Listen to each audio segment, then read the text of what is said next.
Thanks for joining us on Jamaica Magazine. I'm Adrian Atkinson. Coming up, we'll look at one way we can assist someone who is unconscious, how mental health impacts our children, and the criminal bench book, what it is and where it can be found. Stay with us as we journey through another exciting edition.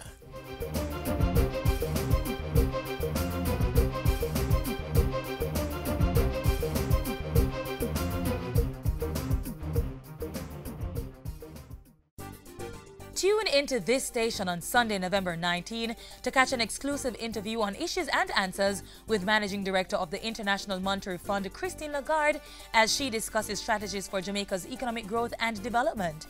That's an exclusive interview with IMF's Managing Director, Christine Lagarde, this Sunday, November 19, right here on this station.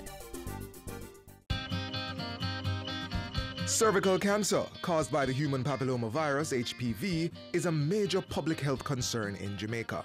Almost 50% of the women diagnosed each year die from this preventable disease. To prevent cervical cancer and save lives, the Ministry of Health is providing the bivalent HPV vaccine to girls ages 9 to 14 years free of cost. Parents, give your girls a fighting chance against this deadly disease. The bivalent HPV vaccine is safe and provides 90 to 100% protection against HPV type 16 and 18, which are responsible for most HPV-caused cancers. Call the Ministry of Health's toll-free line 1-888-1-LOVE or 1-888-663-5683 for more information, or email us at hpvinfo@moh.gov.jm.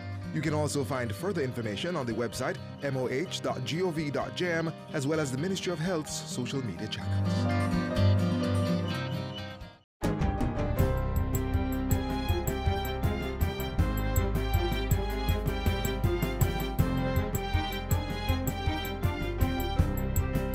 Good day, I'm Stephen McHugh, and this is your JIS News for Friday, November 17. Finance Minister Audley Shaw says Jamaica's debt-to-gross domestic product to GDP ratio will continue its downward trend by the end of the financial year. Minister Shaw was speaking on stability and growth trade-offs at the IMF High-Level Forum on Thursday. The Finance Minister says that coming from a high of 150% in 2013, the country's debt-to-GDP ratio now stands at 115% and should fall to around 108% by the end of March 2018. This, he says, is credited to the country's debt consolidation measures. We're going in the right direction. Private sector credit, as a percentage of the total commercial bank credit, has increased over the past 2 years from 39% to 48%. Non-performing loans are in fact down. And the macroeconomic variables are all pointed in the right direction. Growth is beginning. Though nominal, it should be approaching 2% in this fiscal year. Minister Shaw says having achieved this stability, steps now being taken are to support aggressive growth and investments in the private sector. 3 entities have signed a Memorandum of Understanding to provide institutionalized support to micro, small and medium-sized enterprises, MSMEs.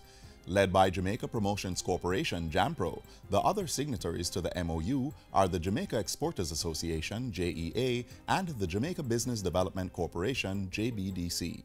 The signing forms the basis of JAMPRO's third export development program, Export Max 3, which aims to attract approximately 40 MSMEs for participation.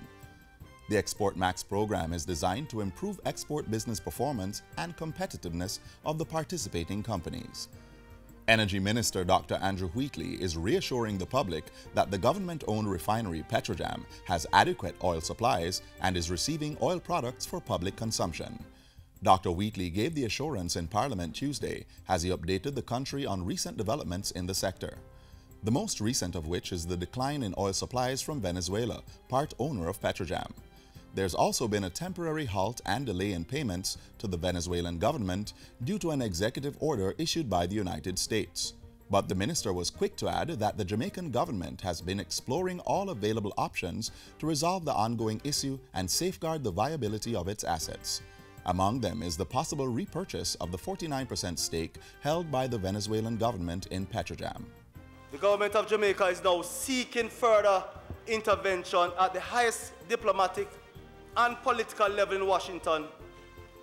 And this effort, Mr. Speaker, is being spearheaded by our Minister of Foreign Affairs and Foreign Trade. The tourism sector has earned $2.343 billion for the first 10 months of the year, a 10.8% increase over the same period in 2016. Tourism Minister Edmund Bartlett says at this rate the country is in good standing to reach the $3 million mark for the year. That would be something very special because we would break a new threshold. But we are going to break another threshold. Because at current going, we will make 4 million visitors for the first time in our history the first week of December this year. Minister Bartlett was speaking at this week's media launch of the 2017 Tourism Service Excellence Program TSEP Awards. TSEP is open to organizations and individuals who have exhibited exemplary service in the field. Nominations are being accepted up to 4 p.m. on December 22. And finally, the Education Ministry has received 130 handheld metal detectors and 5 walk-through metal scanners to assist schools in dealing with incidents of violence and crime prevention. This is part of the ministry's Improved Safety and Security in Schools project. The 2-year project is receiving $3 million in funding from the USAID, while government is providing $1 million. Education Minister Senator Ruel Reid says Edith Dalton James, Brownstown, Anchovy, and Norman Manley High will be the first schools to receive the walk-through metal detectors. At this Wednesday's handover ceremony, Senator Reid said safety and security was the #1 priority of his ministry. The long-term strategy is to socialize in terms of building greater resilience and self-control. We're continually putting more resources into our schools to enable our stakeholders to better manage a myriad of challenges. And that's it for JIS News Today. I'm Stephen McHugh. Thanks for watching.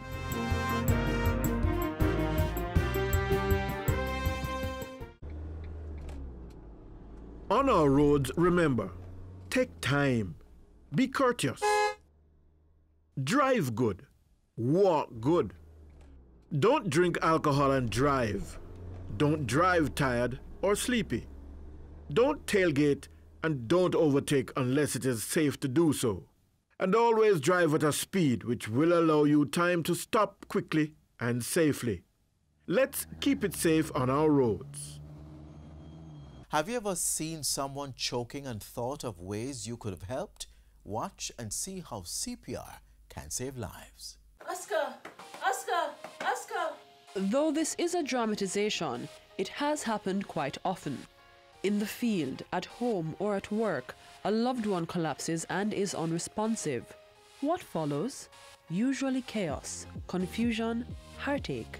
Instead of immediately providing that critical resuscitation technique which may prevent death.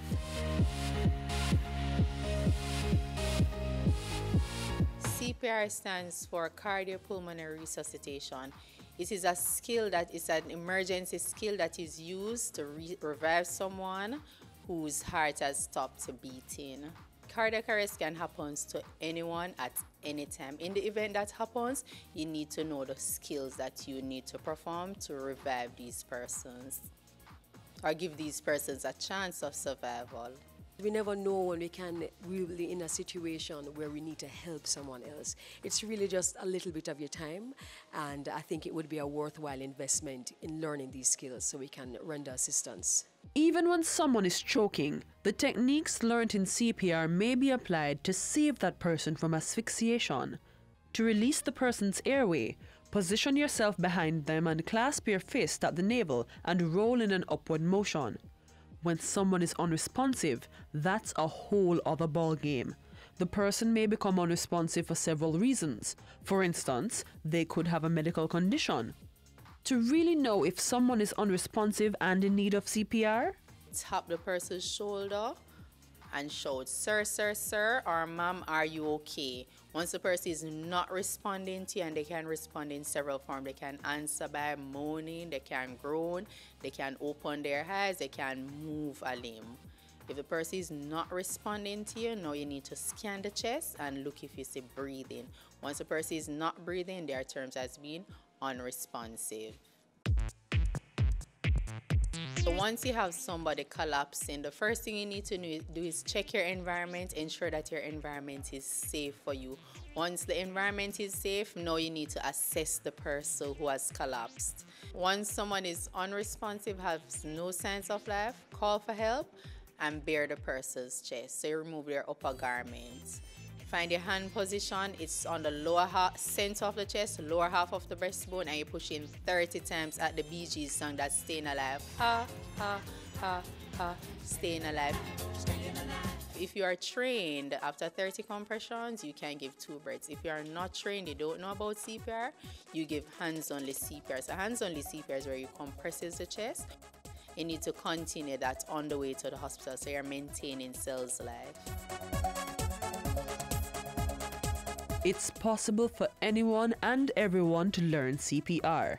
Nannies, construction workers, teachers, lawyers, doctors, everyone should learn CPR. Once you're able-bodied, you can learn CPR. In terms of age, it's said as young as 12 years old can learn the art to save a life. So many times, children get in situations that they need assistance. In fact, a cousin of mine, her son got into some distress. She realized that he wasn't breathing one day, and she was able to help him by giving him CPR. So I think that was really important that she had those skills so that she could assist her son, because who knows what would have happened if she wasn't able to give him that immediate assistance. This course, I've done it before, and I find it very interested because I work a lot with children, and one time I have to do a CPR on a little boy because there was leave under my care and mother wasn't around, and he was eating some plum and playing on like plum seed, stabbing his throat, and I just hear him coughing, but it never very severe because he was coughing. So when he was coughing, I hold him up and I, try to do a little, I understand the CPR, tell him to cough. And he cough and cough until it actually come up. I had a patient once, and while I was there in the bathroom with that person, the person just fell unconscious, and I was there, didn't know exactly what to do, but I was there saying, "Sir, are you okay? Are you okay?" And I didn't know much, what to do, but I decided to put the person on the side, and I was there trying to stop the person, then I was saying to myself, if I had known CPR well enough, I could perform it. The Heart Foundation of Jamaica is one of the several local organizations that offer training in CPR. The Heart Foundation of Jamaica is an authorized training center for the American Heart Association. We offer CPR training for medical and non-medical persons. We have our scheduled in-house training, and organization can call us to schedule classes at their convenience. CPR!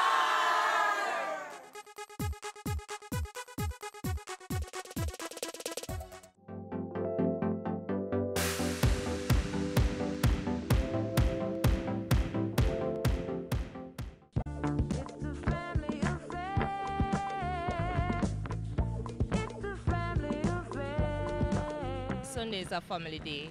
We cook together, talk, share ideas, and help each other. We reason about things. I spend quality time with my family every day. It is very important because at the end of the day, you have children around you, and you have to show them that, okay, this is the foundation, this is the way it's supposed to be. They keep the family together and in line, and especially with the boys. A child's mental health is very important, and for full functionality, it should always be protected. Here's a better understanding of mental health. Mental health matters. Look after myself. Mental health. So you must reduce your stress so you can be your best. Mental health matters. Medical experts say children and adolescents can have mental, emotional, and behavioral problems that are real, painful, and costly. These problems, often called disorder, are sources of stress for children and their families, schools, and communities. According to Dr. Judith Leiber, Director of Child and Adolescent Mental Health Services in the Ministry of Health, there are significant numbers of young persons across the world that are affected by mental, emotional, and behavioral disorder. It is estimated that as many as 1 out of 6 children and adolescents may have mental health disorder that will require treatment.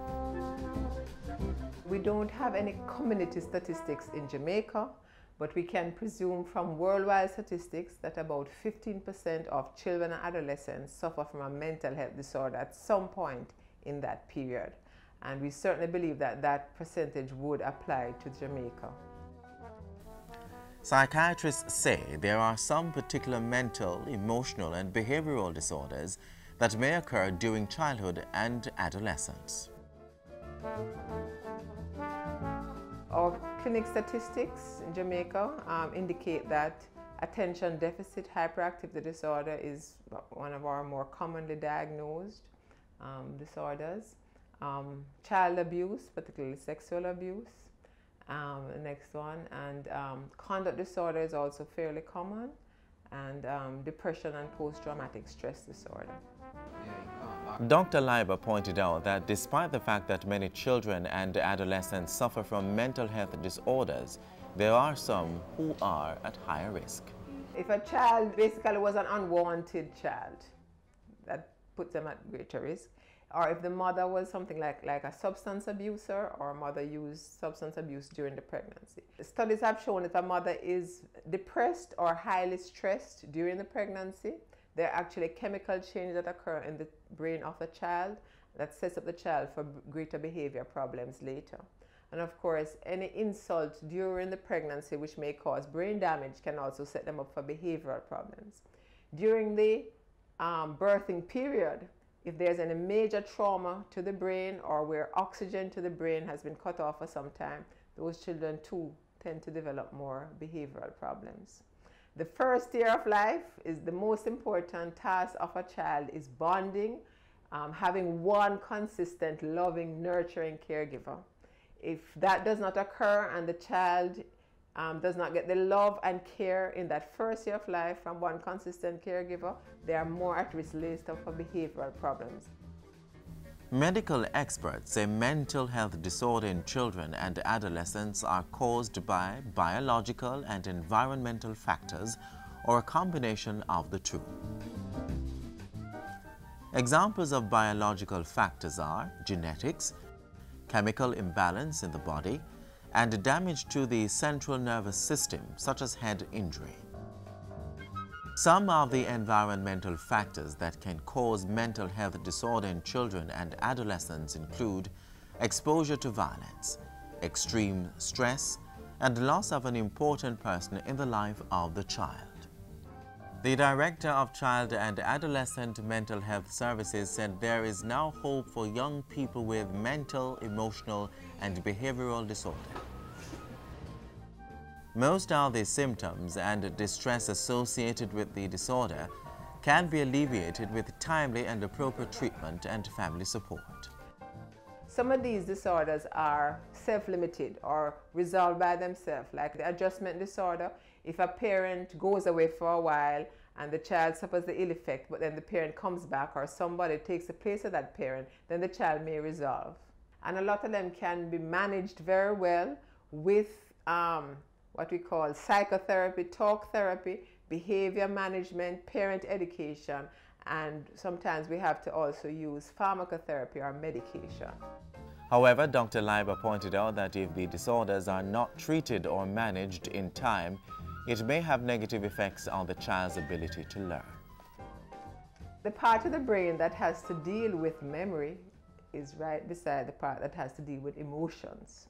So when our negative emotions are overactive or overstimulated, our ability to store knowledge and to store memories is greatly impeded. So we find that these children, sometimes the way they present is that they are not performing well in school and doing as well as other children. I saw you join some circles outside. Dr. Leiber noted that the key to proper management and cure of mental health disorder in children is the ability of parents to recognize the problem in time and seek appropriate treatment. She said there are two major groups of signs and symptoms of the mental health disorders in children and adolescents. If a parent or caregiver discovers any of them in children, they should seek help immediately. Mental health matters. Look after myself. Mental health. So you must reduce your stress so you can be your best. Mental health matters. Want to know the law pertaining to renting a house? What about the procedure if you're arrested? Or what is defined as corruption? Then click on the Ministry of Justice website. It has information on every law passed in Jamaica. The House of Parliament portal also has the more recent year's pieces of legislation. The sites are easy to search and the files are downloadable. Make access to justice your business. Know your rights.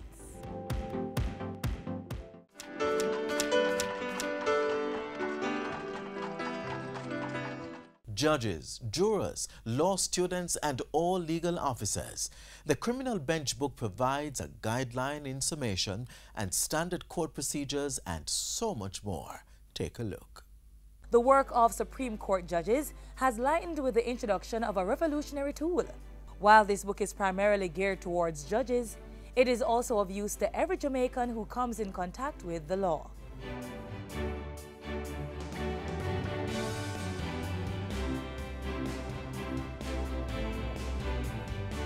This criminal bench book has been published to help ensure justice is delivered in a timely manner. Judges have to start preparing their summations from the time when they receive the papers for a case. They have to identify the issues and identify what are the directions that they will give in respect of those issues. Over the years, our judges have performed this difficult task without the benefit of a bench book that collates in one place all the material needed for the purposes of summation and directions to juries in criminal cases. It is a reference work for judges with the more common directions all put together in one place, so as to assist judges to give directions to juries. Prior to receiving this bench book, judges and members of the bench had to use multiple sources from England, other Commonwealth jurisdictions, and senior colleagues to compile a summation.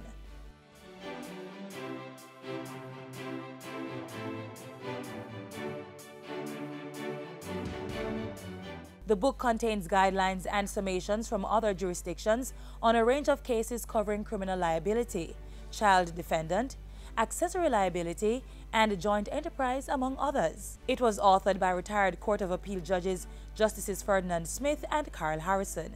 The bench book aims to give assistance, but is not intended to be a replacement for thorough research of the law required. The bench book will also be an important source of reference for lawyers, law tutors, lecturers, and law students. Also, that it will help persons participating in court proceedings. The criminal bench book is now accessible on the Supreme Court website. Copies were also given to several entities, such as the Jamaica Library Service, the Office of the Director of Public Prosecution, and the Jamaican Bar Association, to be used in the dispensation of justice in Jamaica. Probably the most important contribution that this bench book will make is towards ensuring the constitutional protection of the law, the right to a fair trial to which every Jamaican is entitled. The book was completed with funding and technical support from the British High Commission. It is a very impressive document. This is in keeping with 21st century thinking. Certainly for my staff, you recognize that all 43 lawyers at the Office of the DPP, we are the persons who prosecute in the High Court, where the judge would have to sum up the case to the jury. And part of our responsibility is to assist the court. This particular bench book will be not only required reading, but it will be one of the documentary material that will be in our toolkit. As the government seeks to reform the justice system, the cries of "we want justice" will be diminished through a transparent process. A major milestone is the publication of this legislative tool, the Criminal Bench Book.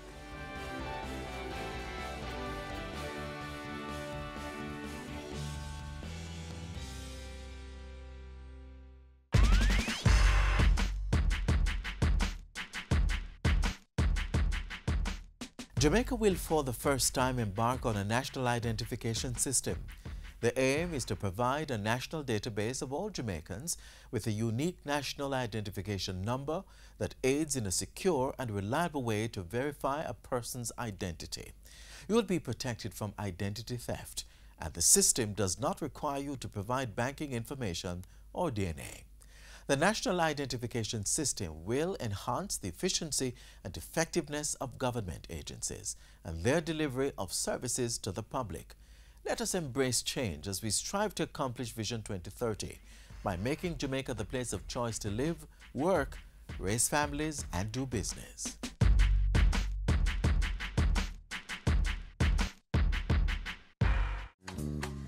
Looking to enhance your professional skills and competencies with training of the highest quality? Then apply today to the Justice Training Institute, JTI. JTI offers certificate courses in computer applications, CSEC Math and English, financial crimes investigation, courtroom protocols and procedures, diplomas in paralegal studies, court reporting, and more. For more information, call 928-4624, visit us at Fort Camp Road, or go to the website jti.edu.jm. The Justice Training Institute, training for improved performance.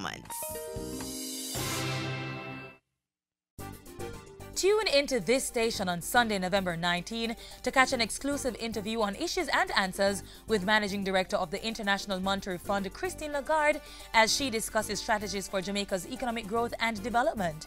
That's an exclusive interview with IMF's Managing Director, Christine Lagarde, this Sunday, November 19, right here on this station.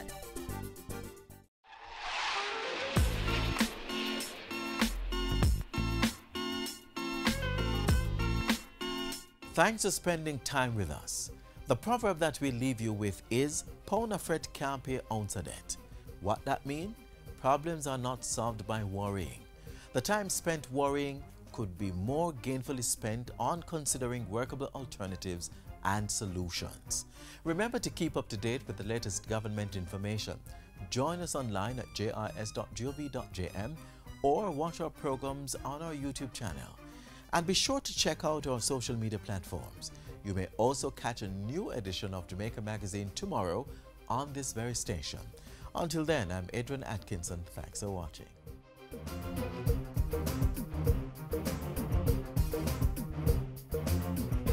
This has been a production of the Jamaica Information Service, the voice of Jamaica.